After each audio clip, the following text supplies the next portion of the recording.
कृष्ण गोविंद हरे मुरारे, हे नाथ नारायण वासुदेवा, हे नाथ नारायण वासुदेवा, हे नाथ नारायण वासुदेवा। श्री कृष्ण गोविंद हरे मुरारे, हे नाथ नारायण वासुदेवा, हे नाथ नारायण वासुदेवा, हे नाथ नारायण वासुदेवा।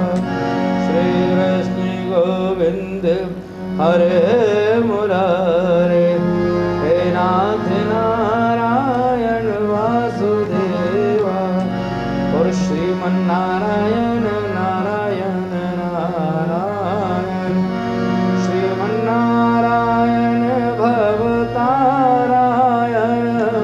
श्रीमन्नारायण भवतारायण, श्रीमन्नारायण नारायण नारायण, श्रीमन्नारायण नारायण नारायण, श्रीमन्नारायण भवतारायण, श्रीमन्नारायण भवतारायण, श्रीमन्नारायण नारायण नारायण, श्रीमन्नारायण नारायण नारायण। राम जो कोई भक्ति करे माधव की, जो कोई भक्ति करे माधव की, मात पिता कुल तारायण, वो तो मात पिता कुल तारायण। और श्रीमन्नारायण नारायण नारायण, श्रीमन्नारायण भवतारायण, श्रीमन्नारायण भवतारायण, श्रीमन्नारायण नारायण नारायण, और श्रीमन्नारायण नारायण नारायण। बोल कृष्ण कन्हैया लाल की जय, द्वारिकाधीश की जय, गोवर्धन गिरधारी लाल की जय, राधा रानी की जय। आचार्य स्वरूप भगवान शंकर, भक्ति और ज्ञान रूपी माँ भगवती, श्रोता वंद्य मात्र शक्ति, सभी भक्तों के चरणों में प्रणाम करके, अपने गुरु को प्रणाम करके, अपने इष्ट को प्रणाम करके भागवत का महत्व चल रहा है। कहने का तात्पर्य ये है, कल हमने चर्चा कही थी कि ज्ञान और वैराग्य की मुक्ति के लिए, ज्ञान और वैराग्य को स्वस्थ करने के लिए, दुखों से दूर करने के लिए नारद ने सवनकादि ऋषि गणों से कहा कि महाराज आप भागवत कथा आपने जो कहा है वो करें। सब तैयारी करी, बड़े बड़े ऋषि महर्षि आए, भागवत आरंभ की। यजमान नारद जी बने, नारद जी को यजमान बनाया, सबसे आगे बैठे नारद जी। एक तरफ समस्त देवता, एक तरफ संपूर्ण दानव, एक तरफ ऋषिगण, सब अपना अपना स्थान लेकर बैठ गए। ऊंचे से स्थान पर सर में सवनकादि ऋषि गणों को बिठाया, व्यासपीठ बनाई। उस व्यासपीठ पर बिठाकर कहा कि महाराज कथा आरंभ करें। तो नारद कहते हैं महाराज भक्ति और ज्ञान और वैराग्य ये तीनों को ला सकते नहीं, वो आने में असमर्थ हैं। यहाँ तक कैसे आएंगे? और जो आप कथा करेंगे उनको वहाँ उसका फल प्राप्त होगा क्या? तो समनकादि ऋषिगण कहते हैं नारद जी चिंता मत करें, उनको आने की आवश्यकता नहीं, वो स्वयं आ जाएंगे। उनको बुलाने की आवश्यकता नहीं, वो स्वयं प्रकट हो जाएंगे यहाँ पर। इसका इतना महत्व है क्योंकि वो भक्ति है और ज्ञान और वैराग्य है, क्योंकि उनका सामर्थ्य नहीं कि वो उठकर यहाँ आ सके, लेकिन कृपा ठाकुर की कृपा होगी ना तो वो स्वयं अपने आप यहाँ पर आ जाएंगे। कथा प्रारंभ करते हैं, संपूर्ण तैयारी हो गई। संपूर्ण तैयारी होगी तो सूत जी महाराज कथा कह रहे हैं सवनकादिक ऋषिगणों से। तो सवनकादिक ऋषिगण कहते हैं महाराज आपने कहा कि यहाँ पर श्रीमद् भागवत कथा आरंभ की है, तो क्या इससे पहले भी भागवत कथा हो चुकी है? सवनकादिक ऋषि सूत जी महाराज से कह रहे हैं। तो सूत जी महाराज कहते हैं इससे पहले भागवत श्री सुखदेव महाराज जी ने परीक्षित को सुनाई थी, क्योंकि जो ये सवनकादि ऋषिगण जो कथा कह रहे हैं ये कलयुग के 10,000 वर्ष बाद कह रहे हैं, 10,000 वर्ष बाद कह रहे हैं सुखदेव जी महाराज, ये सवनकादि ऋषि महाराज। और सुखदेव जी ने तो राजा परीक्षित जब कलयुग का प्रभाव आने लगा उसी समय भागवत सुना दी थी, क्योंकि परीक्षित को एक संत का अपमान करने का और संत के पुत्र द्वारा श्राप दिया कि जाओ 7 दिन में तुम्हारी मृत्यु हो जाएगी, जिसने मेरे पिता का अपमान किया। श्रृंगी ऋषि द्वारा अपने पिता का अपमान की खबर जब उनको लगेगी तो वहीं स्नान कर रहे थे गंगा किनारे, तो वहीं कह दिया कि जिस मरे हुए सांप को मेरे पिता के कंठ में डाला और उनका अपमान किया परीक्षित ने, तो मैं श्राप देता हूँ 7 दिन बाद वही तक्षक नाग जीवित होकर राजा परीक्षित को डस लेगा और राजा परीक्षित के 7 दिनों के बाद मृत्यु हो जाए। ऐसा श्राप श्रृंगी ऋषि ने दिया। तो सबसे पहले जब 7 दिन का खबर लगी और जब राजा कानों की 7 दिन बाद मेरी मृत्यु होने लगी है, तो राजा परीक्षित बड़े ज्ञानवान थे, बड़े ज्ञानी थे, क्योंकि भगवान ने कई बार उनको मृत्यु से बचाया है। सबसे पहले गर्भ में बचाया, ठीक है ना। आज परमात्मा ने यहाँ पर भी उनको मृत्यु से बचाने के लिए ही, उनको मोक्ष देने के लिए ही श्रीमद् भागवत कथा का आरंभ किया। देखिए कितनी अलौकिक बात है। परीक्षित कितने भाग्यशाली हैं। परीक्षित भाग्यशाली नहीं, भाग्यशाली हम लोग हैं जिनको परीक्षित ने राजा परीक्षित ने सुखदेव जी महाराज से कथा सुनकर हमको ये श्रीमद् भागवत रूपी कथा अमृत का पान कराया है। अगर परीक्षित नहीं होते तो सुखदेव जी महाराज किसे कथा सुनाते, और वो हम लोग को कैसा, हमारा कलयुग में कैसे उद्धार होता। अलौकिक बात है कि एक समय भगवान कृष्ण ने राजा परीक्षित की, जब अश्वत्थामा में, महाभारत में अश्वत्थामा ने पांडवों के कुल का नाश करने के लिए जब उत्तरा के गर्भ में अपने बाण को मारा है और उत्तरा के गर्भ में पुत्र को मारने के लिए जब तीर छोड़ा, तो भगवान समझ गए कि उत्तरा के गर्भ में दुशासन, कर्ण, विकर्ण, महाभारत में सब मर गए। अश्वत्थामा द्रोणाचार्य का पुत्र, उसको सेनापति बनाया, तो उसने क्या किया, गुस्से में आके अपने पिता की मृत्यु का सुनकर रात के समय एक बाण का प्रयोग किया ताकि एक उस बाण से संपूर्ण पांडवों के कुल का विनाश हो जाए। और उस समय पांडव के कुल के अंदर उत्तरा गर्भवती, अभिमन्यु की पत्नी उत्तरा गर्भवती थी, तो उसका गर्भ नष्ट करने के लिए जिस समय अश्वत्थामा ने तीर मारा गर्भ में, और भगवान सो रहे थे, एकदम जाग गए। भगवान देखा कि अश्वत्थामा ने उत्तरा के गर्भ में तीर मारा है गर्भ को नष्ट करने के लिए। भगवान दौड़ लगा के उत्तरा के शिविर में आ गए और उत्तरा तड़प रही थी, कहती थी मैं आज मर जाऊंगी, हे मामा जी आज मैं मर जाऊंगी, आज मैं मर जाऊंगी, मेरे गर्भ में आग लग गई है, किसी ने ऐसा कुछ कर दिया है, मेरा गर्भ ऐसा लगता है कि मेरे गर्भ में जो पुत्र है वो मर रहा है, आग लग रही है, तड़प रही है उत्तरा। भगवान कृष्ण उत्तरा को तड़पता देख, उत्तरा को तड़पता देख भगवान कृष्ण को बड़ा गुस्सा आया, तो पांडव को बुला कहते हैं जाओ अश्वत्थामा को लेके आओ। पांडव दौड़ लगा गए और अश्वत्थामा को लेके आए पकड़ के। तो भगवान कृष्ण कहते हैं अश्वत्थामा तूने अपनी ईर्ष्या के कारण इस पांडव कुल का नाश करने के लिए उत्तरा के गर्भ में जो तीर मारा है, उनका अवश्य विनाश करने के लिए तूने एक निर्जीव की हत्या की है, जो संसार में आया भी नहीं, संसार को देखा भी नहीं है।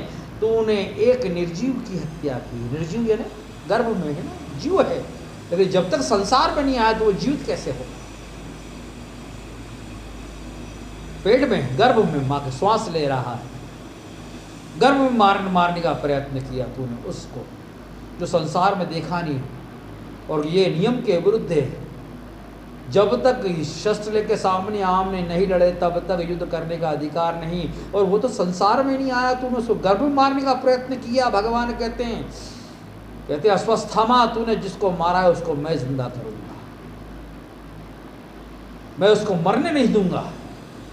भगवान उत्तरा के गर्भ में अंगुष्ठ रूप लेकर, अंगूठे के समान रूप लेकर उत्तरा के गर्भ में गए और पुत्र परीक्षित उस समय मर चुका था।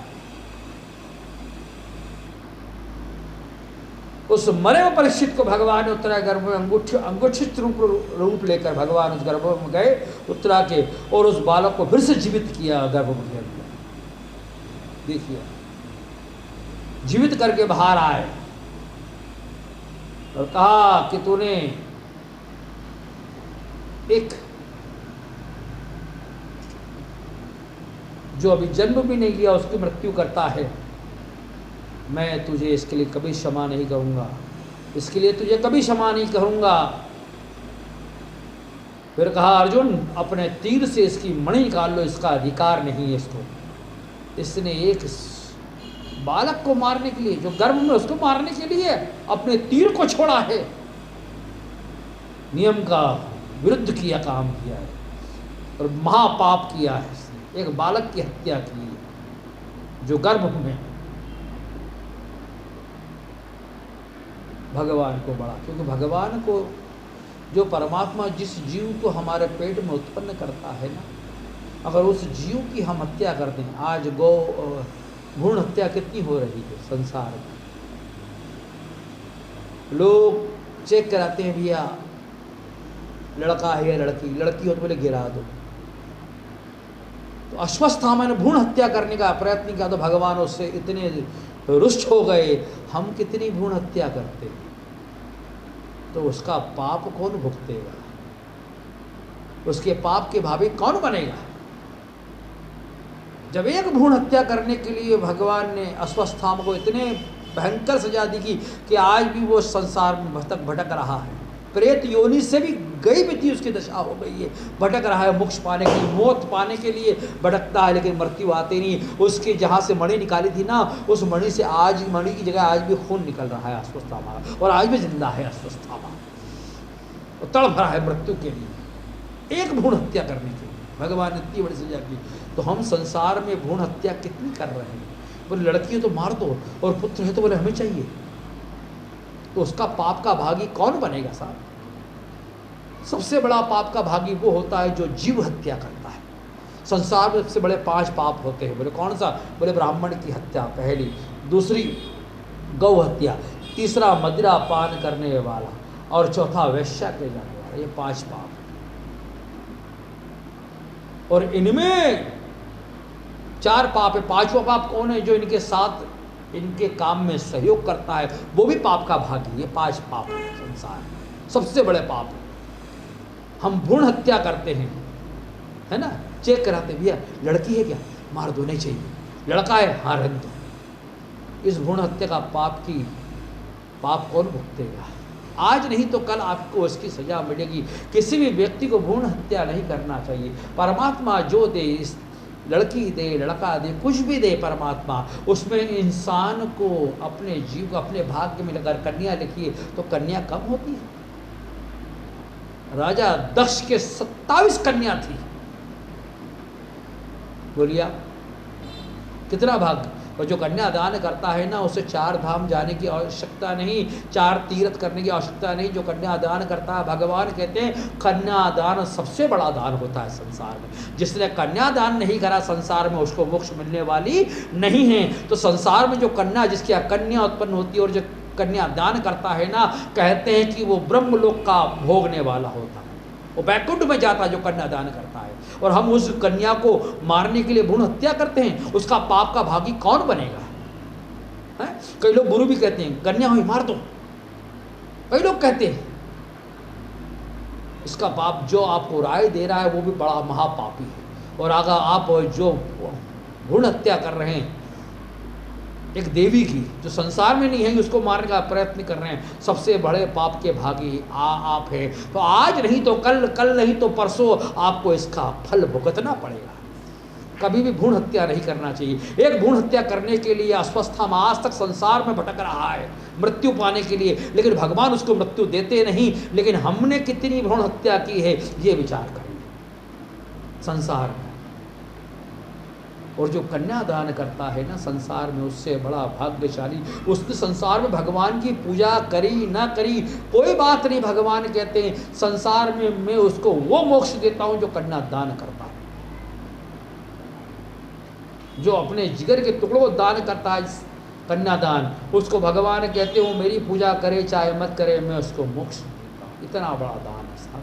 4 धाम जाए या मेरा कीर्तन करे ना करे, भगवान कहते कन्यादान महादान है। इसलिए कभी भी भ्रूण हत्या नहीं करना चाहिए, क्योंकि उसके पाप के भागी बनते हैं आप लोग। और जो पाप का भागी बनता है, जो बहू को सताकर भ्रूण हत्या कराता है, उस सास को नर्क, उस ससुर को नर्क, उस पति को नर्क भी जगह नहीं मिलती। और यही नर्क और स्वर्ग यही भोगना है। फिर वो रोगों से पीड़ित होता है, कैंसर भयंकर बीमारी से पीड़ित होता है जो भ्रूण हत्या करता है। भगवान कभी उसको क्षमा नहीं करता। ये श्रीमद् भागवत में महाभारत के अंदर कहा है।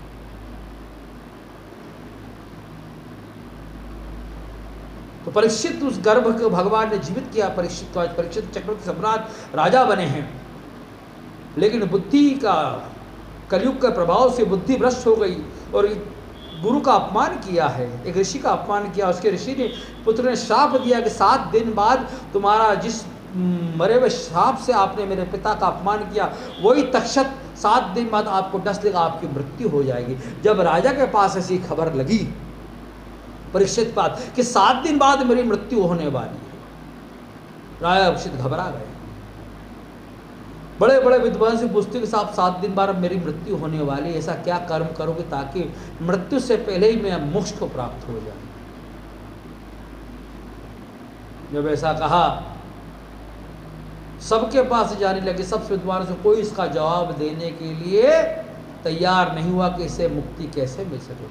फिर एक संत मिले, उन्होंने कहा हे परीक्षित, इसका उपाय तो सब सुखदेव जी महाराज ही बता सकते हैं।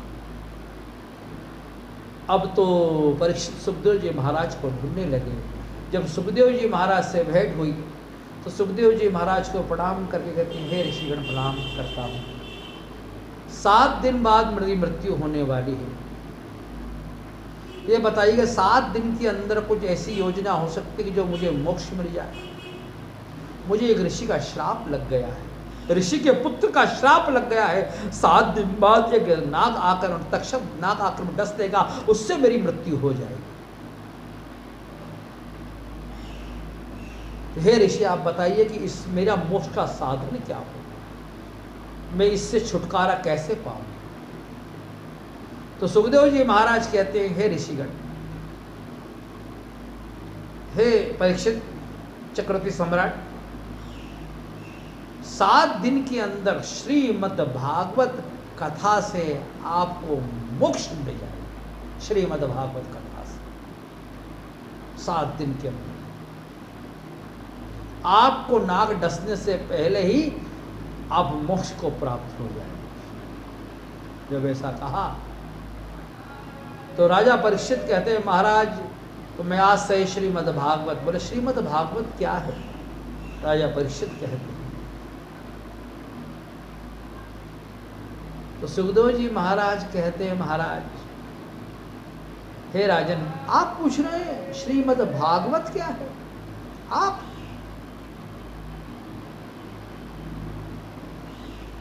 भगवान कृष्ण के बारे में, श्रीमद् भागवत के बारे में, भागवत के अंदर 24 अवतारों का वर्णन है भगवान नारायण का। हे परीक्षित, इसमें भगवान नारायण के 24 अवतार का वर्णन है, और उसमें भी 2 प्रमुख, एक राम अवतार और एक कृष्ण अवतार।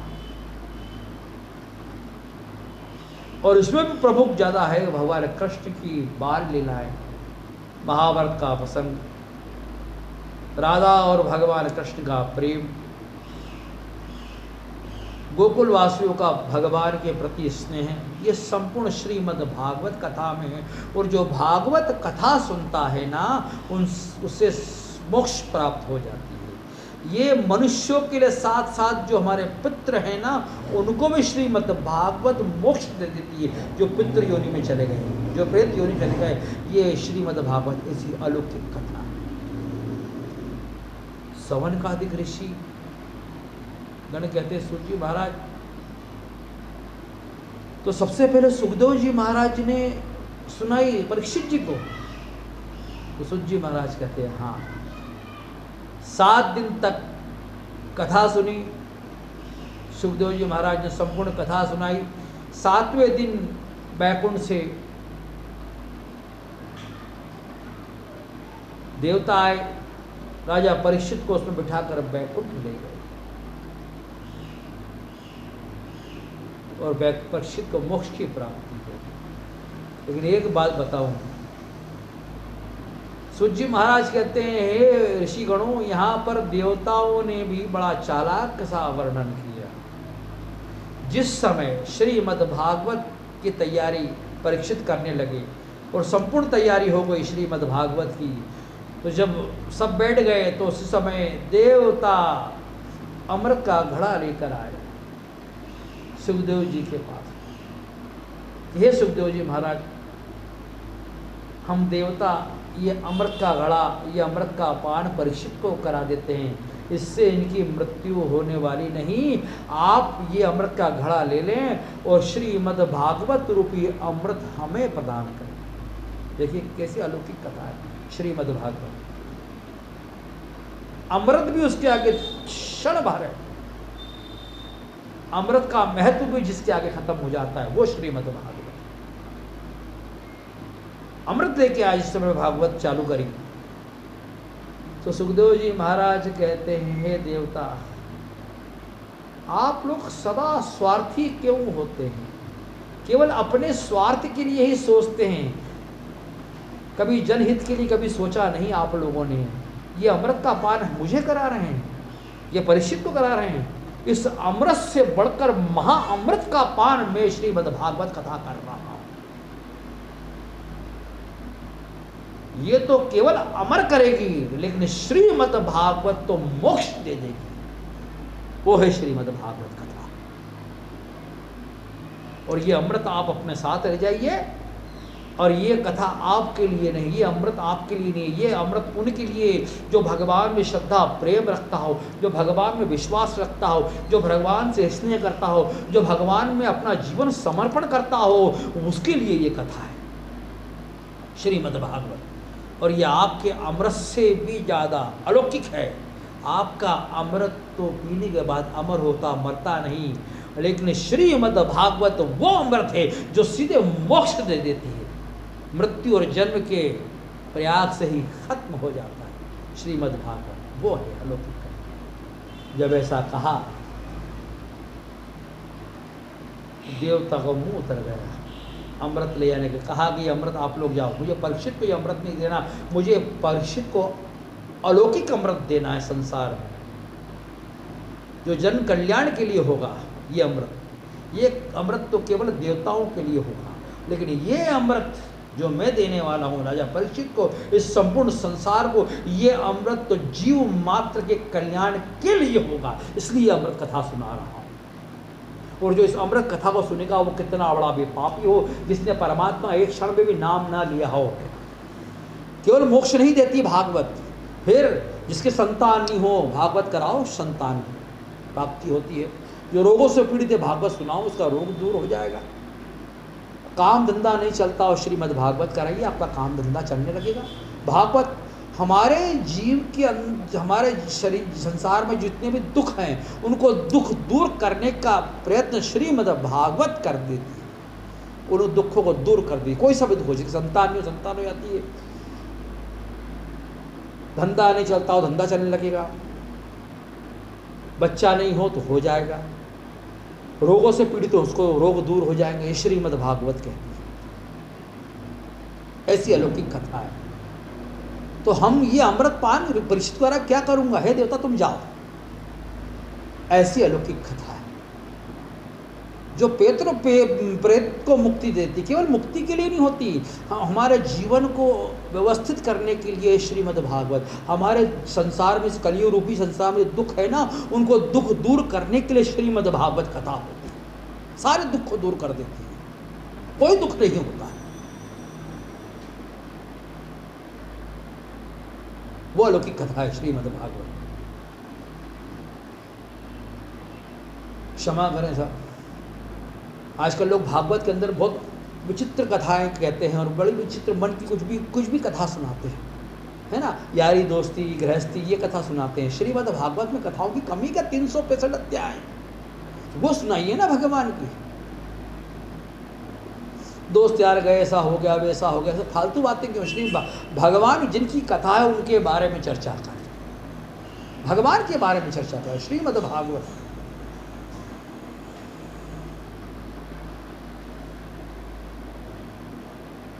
क्योंकि भगवान कृपा उन्हीं पे, भागवत वही सुन सकता है जो भगवान की भक्ति का जीवन में कभी किया है।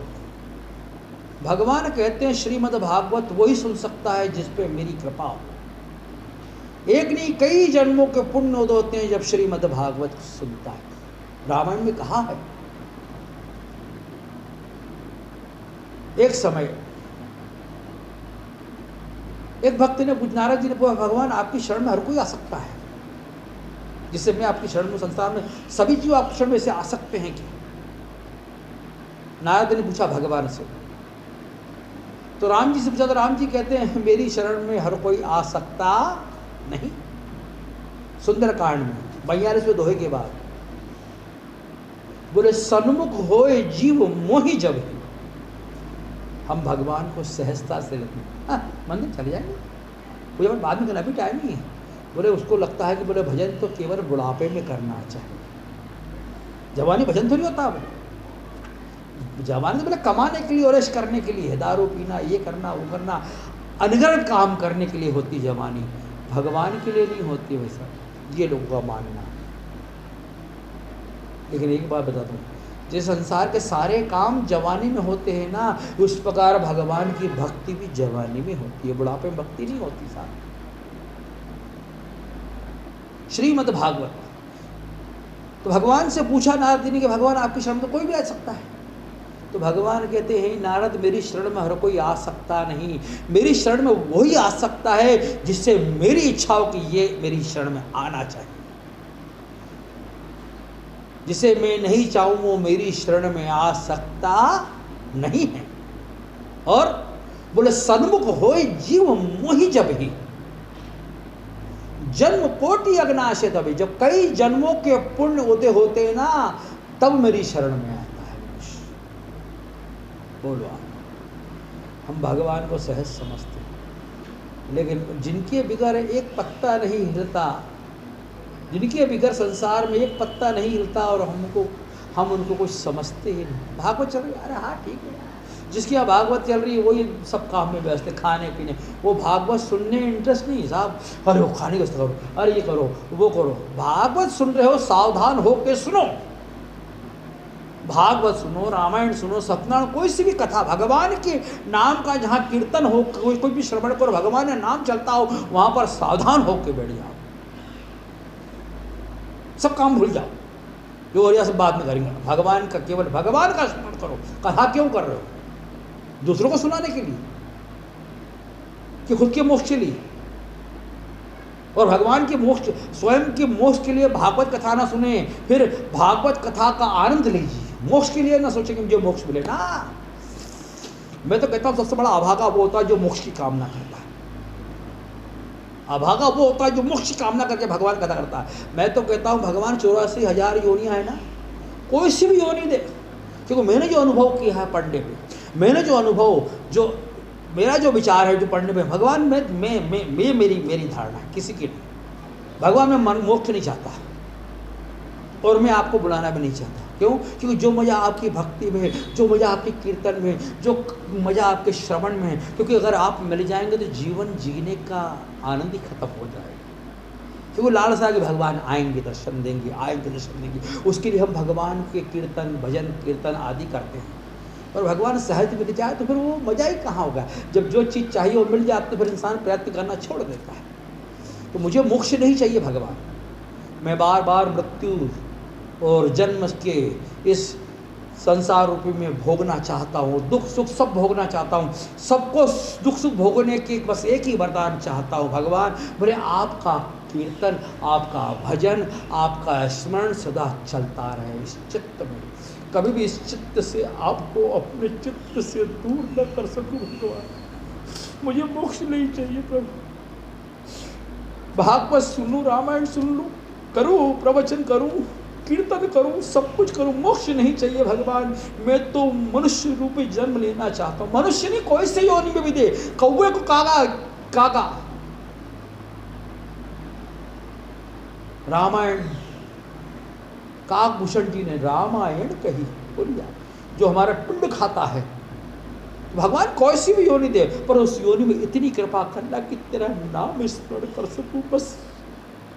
कोई सी भी योनि दे, मुझे मोक्ष नहीं चाहिए भगवान। कितने भी दुख दे, पीड़ा दे, रोग दे, सब कुछ दे, लेकिन अपने इस चित्त से आप दूर मत, बस ये कामना है मेरी।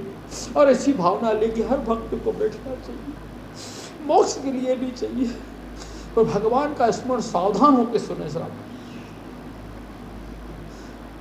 जब अमृत लेके देवता लोग आए, उस अमृत को परीक्षित सुखदेव जी महाराज ने कहा कि अमृत ले जाओ, इससे तो इंसान मरेगा नहीं, है ना, और जिंदा रहेगा। ना ना ना, ये अमृत नहीं। काम तो अमृत ये है कि श्रीमद् भागवत मोक्ष दे देती है। जीवन मृत्यु से भी को जीने, मृत्यु और जीवन और मृत्यु से भी इंसान को खत्म कर देती है। उस मोक्ष का भी जन्म लेगा ही नहीं, मोक्ष की प्राप्ति हो जाती है। ये वो अमृत है। जब इतना अलौकिक अमृत हमारे पास विद्यमान है तो हम भगवान को कहाँ कहाँ ढूंढ रहे हैं। बद्रीनाथ, केदारनाथ, चारधाम, अरे कहीं मत जाओ। श्रीमद् भागवत का नित्य घर में पाठ करें, भगवान आपके लिए वहीं आ जाएंगे। आप भगवान के पास क्यों जाते हो? यहाँ पर श्रीमद् भागवत कथा प्रेम से, भाव से जो सुनता है ना, भगवान कहते 4 धाम 12 ज्योतिर्लिंग जरूरत नहीं। भगवान कहते मैं उसको वहीं मोक्ष देता हूँ और वहीं दर्शन दे देता हूँ। वो है श्रीमद् भागवत। ऐसी अलौकिक कथा है। तो सुखदेव जी महाराज ने कथा सुनाई परीक्षित को। 7वें दिन परीक्षित की मोक्ष हो गया। ये अलौकिक कथा है। उसी अलौकिक कथा को सुखदेव जी महाराज कह रहे हैं, आरंभ कर रहे हैं।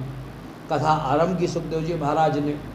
जब कथा आरंभ की, जैसे ही कथा आरंभ की और आह्वान किया और महत्तम आरंभ किया, तो उस समय उसके अंदर वहाँ पर उस सभा में कुछ चमत्कार हो गया। जिस समय श्री कृष्ण गोविंद हरे मुरारे कीर्तन होने लगा, सवन का दर्शन कीर्तन करने लगे। कीर्तन करते करते जैसे श्रीमद् भागवत का महत्तम चालू किया, उसी समय क्या हुआ, एक बड़ा उस सभा के अंदर आश्चर्यचकित घटना घटी। क्या हुआ कि उस सभा के अंदर उसी क्षण भक्ति, ज्ञान और वैराग्य तीनों प्रकट हो गए। और कृष्ण कन्हैया लाल की जय। श्रीमद् भागवत। और जैसे ही प्रकट हुए तो क्या देखते कि तीनों स्वस्थ। अभी तो कथा आरंभ भी नहीं की है, केवल चालू होने वाली है, महत्तम चालू होने वाला है। वैसे ही प्रकट हो गए तो लोगों को आश्चर्य हुआ। लोगों ने महाराज सूर्य जी महाराज, अभी तो कथा आरंभ नहीं हुई और ये तो अभी प्रकट हो, और तो ये तीनों स्वस्थ दिख रहे हैं। माँ भक्ति पूरे श्रृंगार, मुकुट विराजमान, मणिकों से लदी हुई माँ भक्ति भगवती के ज्ञान और वैराग्य दोनों स्वस्थ, मानो अभी युवा हैं, 14-15 साल के युवा हैं, ऐसे स्वस्थ हो गए। तो ऋषि नारद ने पूछा, महाराज अभी तो कथा भी आरंभ नहीं हो रही है, तो स्वस्थ होकर आ गए।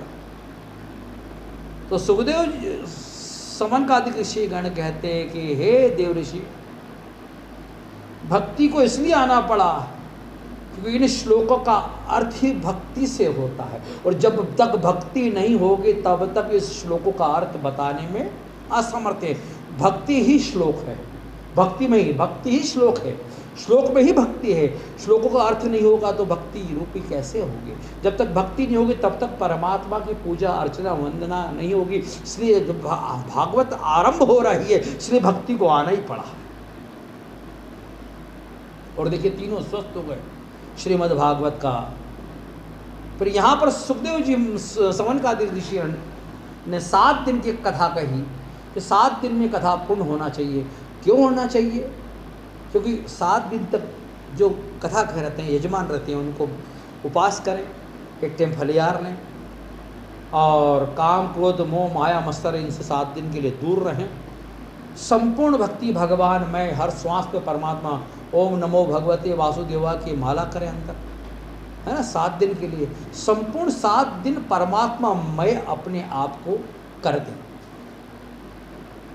सब कुछ कर रहे हैं साहब, काम भी धंधा भी चल रहा है, और ये भी कर रहे हैं वो भी कर रहे हैं, और भागवत सुन रहे हैं, तो उसको फल मिलने वाला नहीं। संपूर्ण सब काम छोड़कर श्रीमद् भागवत 7 दिन के हफ्ते भर की कथा सुनना चाहिए। सब कुछ छोड़ दें, काम क्रोध मोह माया सब बंद 7 दिन के लिए।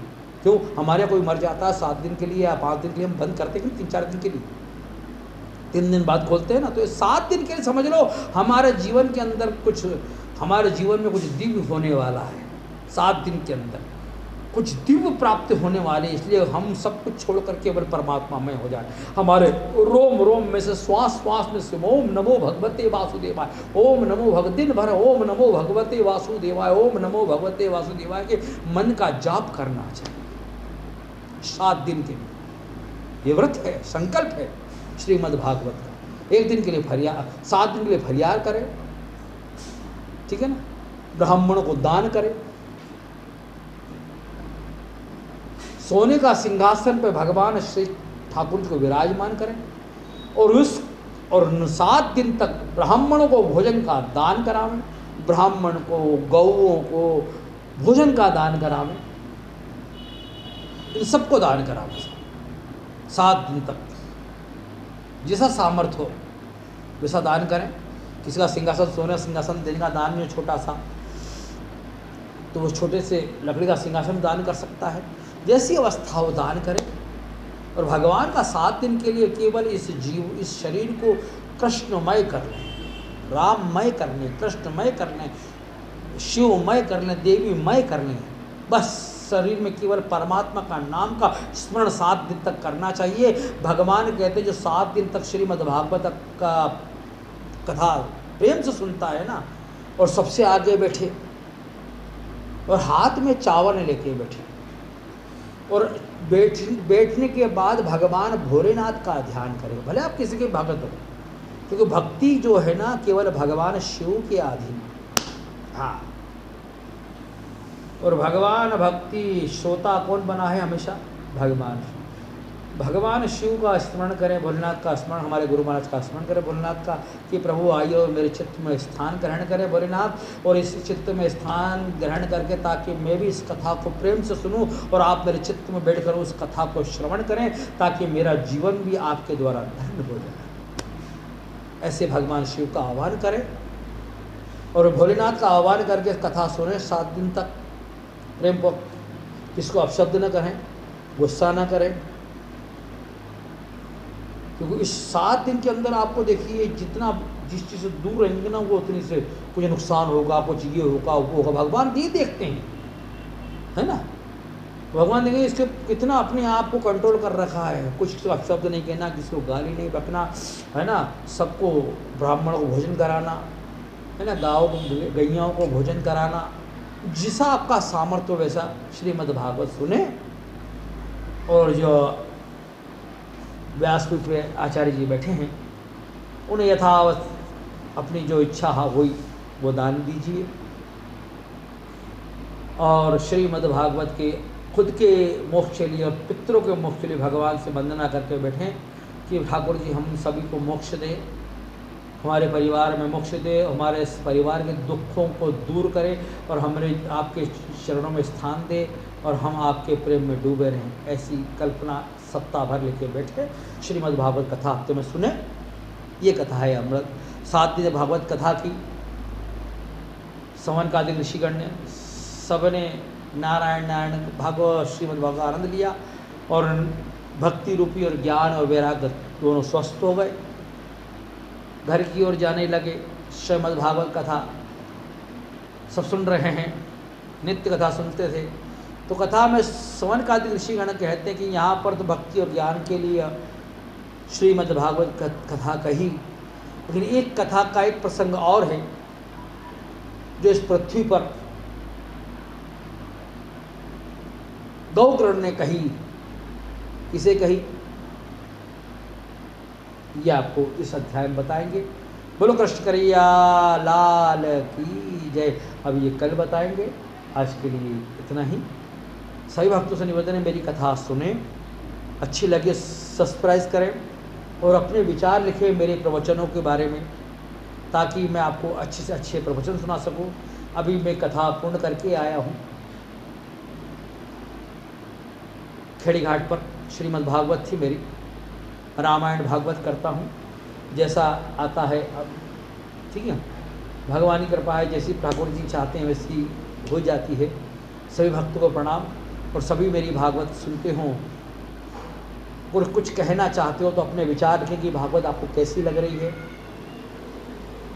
और अपने सब्सक्राइब करें ताकि मैं आपको भागवत, रामायण, सत्यनारायण सब कथा सुना सकूं। धन्यवाद। राधे राधे। श्रीमन्नारायण नारायण नारायण, श्रीमन्नारायण भवतारायण, श्रीमन्नारायण भवतारायण, श्रीमन्नारायण नारायण नारायण। बोलो कृष्ण कन्हैया लाल की जय। द्वारिकाधीश की जय। नमः पार्वती पते हर हर महादेव। नर्मदे हर। अपने अपने माता पिता सद्गुरुदेव की जय। काल हर दुख हर सुख की लहर कर। बोल काशी विश्वनाथ भगवान की, नर्मदा मैया की जय हो। राधे राधे। सबको भक्तों को प्रणाम।